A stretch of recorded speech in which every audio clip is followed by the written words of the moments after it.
ఎక్కడి నుంచి వస్తున్నారమ్మా? మషీరాబాద్. మీ సమస్య ఏంటి? ఇక్కడికి ఎందుకు వచ్చారు? మా ఇల్లు కావాలని వచ్చినాం.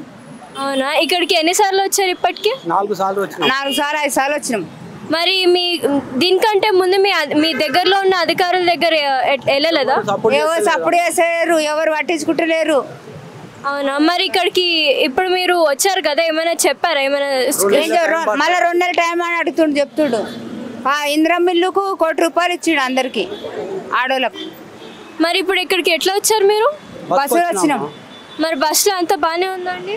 బాగాలేదండి, అందరు నూకేస్తుర్రు, ఎట్లనో కూర్చొని నిలబడి వచ్చినాం. అవునా? మరి అయితే ఇప్పుడు మీరు సర్కార్ నుంచి ఎట్లాంటి సహాయం కోరుకుంటున్నారు? మాకు ఇల్లు కావాలి, ఇట్లా పైసలు కావాలి, మాకు తగ్గట్టు మా ఆయన డ్యూటీ కావాలి. ఏది ఇస్తలేదు. 6 గ్యారెంటీ ఇచ్చిండు, ఆ గ్యారెంటీ ఒకటి కూడా ఇవ్వలేదు. గ్యాస్ గ్యారెంటీ లేదు, ₹40 పడుతున్నాయి, ఏం లేదు. గ్యాస్ సిలిండర్ కూడా ఇవ్వలేదు, అసలు ఒక్కడు బియ్యలేదు మాకు. ఒక బస్సు ఫ్రీ కూడా సరిగ్గా లేదు, వాతావరణం బాగలేదు.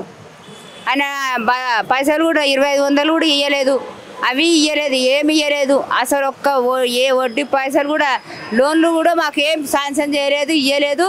₹1 ఉట్టలేదు మాకు. 6-7 గ్యారెంటీ రాపించినాం, ఆ రాపించినవి కూడా ఒక్కటి బియ్యం వస్తారు, రాయలే ఇవ్వలేదు.